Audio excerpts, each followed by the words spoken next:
আজকে দুইজন উপদেষ্টা এবং দুইজন আরিফ নামক ব্যক্তির বিরুদ্ধে যে ভয়ঙ্কর অর্থ কেলেঙ্কারি, অর্থ জালিয়াতি, অন্যায়, অনিয়ম, দুর্নীতির অভিযোগ উঠেছে, সেই বিষয় নিয়ে আলোচনা করব। চলুন শুরুতে দুইজন আরিফ নামক ব্যক্তিকে নিয়ে আলোচনা করি। এই দুইজন আরিফ এরা কারা? এই দুইজন আরিফ হঠাৎ করেই আঙ্গুর ফুলে কলা গাছ হয়ে গেছেন। তারা দুই আরিফ একটি একটি করে দুটি বেসরকারি টিভি চ্যানেলের মালিক বনে গেছেন। তারা দুটি টেলিভিশন চ্যানেলের লাইসেন্স পেয়ে গেছেন তথ্য সম্প্রচার মন্ত্রণালয় থেকে। আচ্ছা, আপনি, আমি, এক্স ওয়াই জেড যে কেউ চাইলেই কি টেলিভিশন চ্যানেলের মালিক হতে পারি বা টেলিভিশন চ্যানেলের জন্য আবেদন করতে পারি? আবেদন করলেই কি লাইসেন্স আমরা পাবো? এই ক্ষেত্রে কি কি ক্রাইটেরিয়া দরকার বা কি পরিমাণে অর্থ সম্পদ, টাকা পয়সার দরকার হয়? চলুন ছোট্ট করে একটু দেখি। তথ্য সম্প্রচার মন্ত্রণালয়ের অধীনে টেলিভিশন চ্যানেলের জন্য আবেদন করলে সেখানে একটা বড় অ্যামাউন্টের টাকা রিজার্ভ হিসাবে রাখতে হয়, জামানত হিসাবে রাখতে হয়, যেটি কয়েকশো কোটি টাকা হতে পারে। আলোচনার স্বার্থে ধরে নিলাম 100 কোটি টাকা। তো 100 কোটি টাকা শুধু রিজার্ভ হিসাবে রাখতে হবে। এরপরে বর্তমান সময়ের এই তথ্য প্রযুক্তির যুগে এসে একটি বেসরকারি টেলিভিশন চ্যানেল অপারেট করতে হলে, ফাংশন করতে হলে অত্যাধুনিক যন্ত্রপাতির প্রয়োজন হয়, এক্সপার্ট ম্যান পাওয়ার বা জনবলের দরকার হয়। তো এতে মোটামুটি 1000 কোটি টাকার প্রয়োজন পড়ে। তার মানে এবার বিষয়টা ক্লিয়ার যে আপনি, আমি, এক্স ওয়াই জেড যাদের কাছে 1000 কোটি টাকার মতো অর্থ নেই, তাদের পক্ষে টেলিভিশন চ্যানেলের মালিক হওয়া সম্ভব না। তাহলে টেলিভিশন চ্যানেলের মালিক কারা হবেন? অবশ্যই যারা শিল্পপতি, যাদের হাজার হাজার কোটি টাকা রয়েছে, যাদের শিল্প ইন্ডাস্ট্রি রয়েছে, বা তার নিজের শিল্প ইন্ডাস্ট্রি না থাকলেও তার বাবার বা তার দাদার শিল্প ইন্ডাস্ট্রি আছে, তাই না? তাহলে এই যে দুইজন আরিফ যারা দুটি প্রাইভেট টেলিভিশন চ্যানেলের মালিক হয়ে গেলেন, লাইসেন্স পেয়ে গেলেন, তাদের পরিচয় একটু জানা দরকার, বা তাদের ইনকাম সোর্স কি সেটিও তো একটু জানা দরকার। চলুন এদের পরিচয়টা একটু দেখি। দুটো টেলিভিশন চ্যানেলের কথা বলেছি, লাইসেন্স পেয়েছে। একটি হলো নেক্সট টিভি। তো এই নেক্সট টিভির যে আরিফুর রহমান তুহিন, তিনি বর্তমান যে নতুন রাজনৈতিক দল এনসিপি, সেই এনসিপির পোস্টেড নেতা। এবং তার আয়ের উৎস কি? আয়ের উৎস হলো তিনি একটি ইংরেজি পত্রিকার স্টাফ রিপোর্টার ছিলেন। এই পর্যন্তই তথ্য পাওয়া যায়, এর বেশি কিছু পাওয়া যাচ্ছে না। 2 নম্বরে যে টেলিভিশন চ্যানেলটি, তার নাম হলো লাইভ টিভি। এই লাইভ টিভি যিনি পেয়েছেন, তিনি সরাসরি এনসিপির রাজনৈতিক দলের পোস্টেড নেতা না হলেও এনসিপির যে প্রিভিয়াস ভার্সন ছিল, জাতীয় নাগরিক কমিটি, সেই জাতীয় নাগরিক কমিটিতে তিনি পোস্টেড নেতা ছিলেন এবং তিনিও একটি ইংরেজি পত্রিকার ঢাকা বিশ্ববিদ্যালয়ের প্রতিবেদক ছিলেন। তো এই যে একটা ইংলিশ নিউজ পেপারের রিপোর্টার, স্টাফ রিপোর্টার থাকা বা একটা বিশ্ববিদ্যালয়ের প্রতিনিধি থাকা, এদের স্যালারি কত হবে? 15 থেকে 20,000। আলোচনার স্বার্থে ধরে নিলাম সেটা 25 থেকে 30,000। এর বেশি তো হওয়ার কথা না। আরো বেশি লাগবে, ধরেন 50,000। এর বেশি তো না।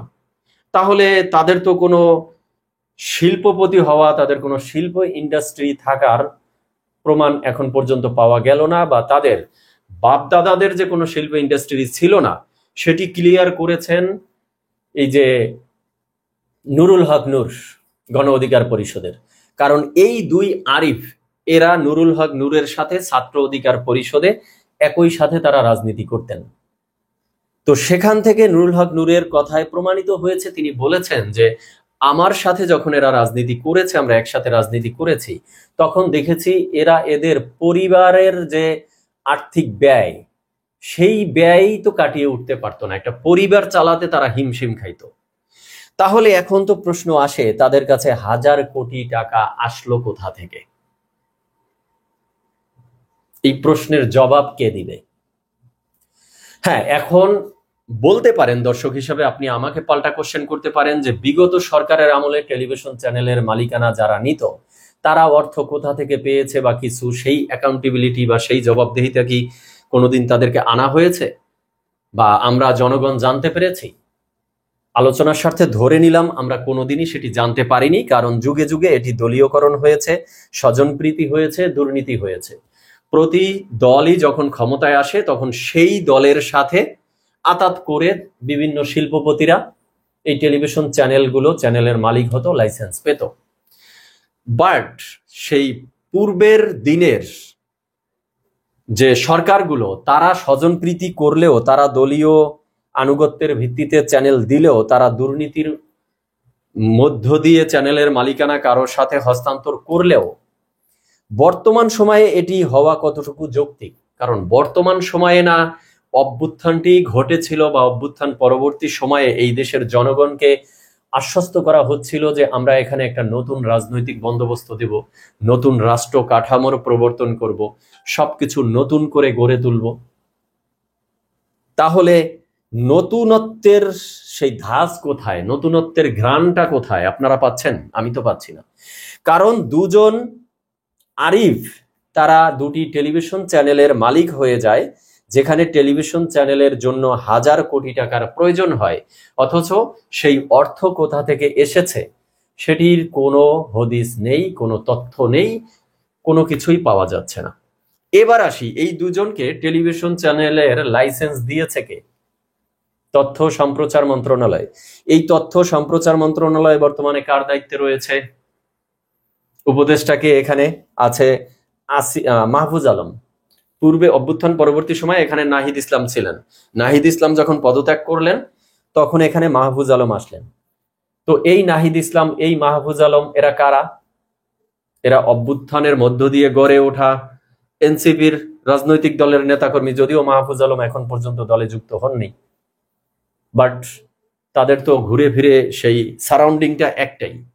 আবার এই দুটো টেলিভিশন চ্যানেলের মালিক হলেন দুই আরিফ, তারাও সেই ঘুরে ফিরে এনসিপির সাথেই যুক্ত। তাহলে তারা হাজার কোটি টাকা কোথা থেকে এনেছেন, কোথায় পেয়েছেন, তাদেরকে কিভাবে লাইসেন্স দেয়া হলো, লাইসেন্স পাওয়ার যোগ্যতাই বা কিভাবে হলো, এই বিষয় নিয়ে এখন পর্যন্ত তথ্য সম্প্রচার মন্ত্রণালয় কোনো মুখ খুলছে না। সেই মন্ত্রণালয়ের যে উপদেষ্টা মাহফুজ আলম আছেন তার কাছ থেকেও কোনো বক্তব্য পাওয়া যাচ্ছে না। এই মাহফুজ আলমই কয়েকদিন আগে যখন একটু খুল্লাম কথা বলছিল মিডিয়ার সামনে, বলছিল যে আমরা তো কয়েকদিন পরে আমাদের চলে যেতেই হবে, তখন তো এই সরকারের মধ্যে কি হয়েছে, সরকার কেন ব্যর্থ হয়েছে বলতেই হবে, তাই আগে থেকেই বলা শুরু করলেন। তিনি মোটামুটি সব দায় রাজনৈতিক দলের ঘাড়ে চাপানো শুরু করলেন, যে অভ্যুত্থান পরবর্তী সময়ে বিভিন্ন সেক্টরে লোক নিয়োগ করা থেকে শুরু করে সর্বক্ষেত্রে যে বিএনপি এবং জামাত বা অন্যান্য রাজনৈতিক দল কিভাবে তারা হস্তক্ষেপ করেছে, বা তাদের কারণেই এই মাহফুজ আলমদের অন্তর্বর্তীকালীন সরকার ব্যর্থ হতে যাচ্ছে। সেই দিন আপনারা লক্ষ্য করেছেন কিনা, একজন সাংবাদিক তাকে প্রশ্ন করেছিলেন যে নতুন কোনো টেলিভিশন চ্যানেলের লাইসেন্স দেওয়া হচ্ছে কিনা। তখন মাহফুজ আলম ডিরেক্ট বলেছিলেন যে না, আমরা কোনো টেলিভিশন চ্যানেলের লাইসেন্স দিব না। জাস্ট এক সপ্তাহ পার হতে না হতে দুইটি টেলিভিশন চ্যানেলের লাইসেন্স হয়ে গেল, এবং যে ব্যক্তিরা এই মালিকানা পেল তাদের আয়ের উৎস সম্পর্কে কেউ কিছুই জানে না, এবং তারা সেই এনসিপির পোস্টেড নেতা। তাহলে এখন কি বলবেন যে এই মাহফুজ আলম কত হাজার কোটি টাকা খাইলেন? মুখ খুলছেন না কেন? কেন বলছেন না যে কোন প্রসেসের মধ্য দিয়ে তাদেরকে এই লাইসেন্স দেয়া হলো? তাহলে এই যে নতুন রাজনৈতিক বন্দোবস্ত, এই নতুন রাষ্ট্র কাঠামো আপনারা দিবেন, সেখানে টেলিভিশন লাইসেন্স পেতে হলে কি করতে হবে, সেই নিয়ম কাঠামোর কোনো পরিবর্তন আপনারা করেছেন? সেই প্রসিডিউরের কোনো পরিবর্তন এনেছেন? কোনো নতুনত্ব এনেছেন? কোনো অ্যাকাউন্টেবিলিটি বা কোনো দায়বদ্ধতা, কোনো জবাবদিহিতার বিষয় এখানে থাকবে না? তাহলে এখানে কি বিষয়টি ক্লিয়ার না যে তথ্য সম্প্রচার মন্ত্রণালয়ে আছেন মাহফুজ আলম, ওইদিকে এই দুই আরিফ দুইটি টেলিভিশন চ্যানেলের মালিক হয়ে গেলেন, তারা আছেন এনসিপির সাথে যুক্ত। তাহলে এখানে কি দলীয় আনুগত্যের বিষয়টি ক্লিয়ার না? এখানে কি স্বজন প্রীতির বিষয়টি ক্লিয়ার না? তো তাহলে আগে আওয়ামী লীগ আর বিএনপি কি খারাপি করেছিল এই দেশে? তারাও যা করেছে এখন তো তার চেয়ে আরো বেশি হচ্ছে। কারণ তখন তারা যাদেরকে লাইসেন্স দিত সেটি তো আমরা চাক্ষুষ দেখতাম যে তারা কোনো শিল্প, কোনো না কোনো শিল্পপতি, তাদের শিল্প ইন্ডাস্ট্রি আছে, তাদের অর্থ সম্পদ আছে, তারপরে তাদেরকে লাইসেন্স দেওয়া হতো। আর এখন তো খারার উপরে দুর্নীতি, তার উপরে ডাবল দুর্নীতি, মানে চুরি তো চুরি, তার উপরে সিনা চুরি, যে তাদের মানে অর্থ সম্পদেরই কোনো খবর নেই, কোনো কোথা থেকে আসছে কেউ জানাই নেই। তাহলে এই অভ্যুত্থান পরবর্তী সময়ে এক একজন নেতা, এনসিপির এক একজন নেতা বলবো, হাজার হাজার কোটি টাকার মালিক বনে গেছেন। সেই প্রশ্ন দর্শক শ্রোতা আপনাদের কাছে রাখলাম। তাহলে দুই আরিফের বিষয়ে জানলাম, তাদের অর্থ কেলেঙ্কারি, তাদের বিরুদ্ধে অর্থ অভিযোগ। এর পাশাপাশি একজন উপদেষ্টা সম্পর্কেও জানা হয়ে গেল, তিনি হলেন মাহফুজ আলম। কত হাজার কোটি টাকা খেয়ে তিনি এই লাইসেন্স ছেড়েছেন তিনিই জানেন, আর কেউ জানে না। এবার আসি তাহলে আরেকজন উপদেষ্টা বাকি থাকে, সেই উপদেষ্টা হলেন সৈয়দা রেজওয়ানা হাসান। তার বিরুদ্ধে বড় ধরনের একটি অভিযোগ এসেছে যে আওয়ামী লীগের শেখ হাসিনার অন্যতম কেশিয়ার বলা হতো, ডান হাত বলা হতো যাকে, নসরুল হামিদ বিপু, তার সেই নসরুল হামিদ বিপুর অভ্যুত্থান পরবর্তী সময়ে তার সকল অর্থ সম্পদ যা রয়েছে, হাজার হাজার কোটি টাকার অর্থ সম্পদ, এই সব কিছুর দায়িত্ব এখন এই উপদেষ্টা সৈয়দা রেজওয়ানা হাসানের স্বামী এবং ছেলে, তারা দেখভাল করছে। আচ্ছা, অভ্যুত্থান পরবর্তী সময়ে নসরুল হামিদ বিপুকে সেফ এক্সিট কে দিয়েছিল, দেশ থেকে কিভাবে পালিয়ে গিয়েছিল, সেই বিষয়ে কি এখন আর তাহলে কারো কাছে অজানা আছে? আচ্ছা, আজ পর্যন্ত শুনেছেন যে এই নসরুল হামিদ বিপুর কোনো ব্যাংক অ্যাকাউন্ট জব্দ হয়েছে বা তার অর্থ বাজেয়াপ্ত হয়েছে? তাহলে এই অর্থগুলোকে এখন শেল্টার দিচ্ছে কে? অর্থের মালিকানা কে হচ্ছে? সৈয়দা রেজওয়ানা হাসান। তার মানে উপদেষ্টার টেবিলে বসে কি হচ্ছে, কোথায় কলকাঠি নাড়ছে, কে কে আঙ্গুর ফুলে কলা গাছ হয়ে যাচ্ছে, দর্শক শ্রোতা টের পাচ্ছেন দেশ কিভাবে চলছে? দেশের 12টা কারা বাজাচ্ছে, 12টা তো অনেক আগেই বেজেছে, 12টা থেকে 13টা কারা বাজাচ্ছে দেশের। আচ্ছা, এই সৈয়দা রেজওয়ানা হাসান না সেই দিন চট করে প্রতিবাদ করেছিল নাহিদ ইসলামের বিরুদ্ধে? নাহিদ ইসলাম যখন বলেছিলেন যে উপদেষ্টারা সেফ এক্সিট খুঁজছেন, তখন এই সৈয়দা রেজওয়ানা হাসান বলেছিলেন যে নাহিদ ইসলামকে বিষয়টি ক্লিয়ার করতে হবে, আমি তো সেফ এক্সিট খুঁজছি না, ইত্যাদি ইত্যাদি। তাহলে এই সৈয়দা রেজওয়ানা হাসানের মধ্যে যেহেতু চট করে প্রতিবাদ করার সেই ধরনের শক্তি রয়েছে, সাহস রয়েছে, তাহলে এই যে তার ছেলে স্বামীর বিরুদ্ধে নসরুল হামিদ বিপুর সকল সম্পদ দেখভাল করা বা মালিকানা নিয়ে নেওয়া ক্ষমতা খাটিয়ে এই অভিযোগ এসেছে, এই ব্যাপারে তিনি চুপ কেন? এখন চট করে প্রতিবাদ জানায় না কেন? এটার আনসার তিনি দিচ্ছেন না কেন যে এই অভিযোগ কতটুকু সত্য, কতটুকু মিথ্যা? শেষ কনক্লুশনে আর একটা প্রশ্ন করে আরেকটা বিষয় একটু কথা বলে শেষ করব। সেটি হলো, এই ডক্টর ইউনূসের সরকার ক্ষমতায় আসার পরে বলেছিলেন না যে সকল উপদেষ্টাদের কার কি অর্থ আছে, সম্পদ আছে, সেই অর্থ সম্পদের একটা বিবরণী তিনি জমা নেবেন, জনগণকে জানাবেন। তাহলে আজ পর্যন্ত সেই সরকার 1 বছর পার হয়ে 1.5 বছরে চলছে, ইভেন একটা নির্বাচনী ডেডলাইন দেওয়া হয়েছে, সেই তারিখে নির্বাচন হলে নির্বাচিত সরকারের হাতে ক্ষমতা দিয়ে তারা এখান থেকে সেফ এক্সিটও খুঁজতেছে। কিন্তু এই উপদেষ্টারা উপদেষ্টা পদে বসার সময় সম্পদ অর্থ কি ছিল, আর এই যে সেফ এক্সিট নিবে কি পরিমাণ অর্থ কামিয়েছে এক একজনে, আঙ্গুর ফুলে কলা গাছ হয়েছে, এই ডিস্টেন্সটা কি তাহলে আমরা আর দেখতে পাবো যে কে কত হাজার কোটি টাকা বানিয়ে নিয়েছে এই 1.5 বছরের মধ্যে?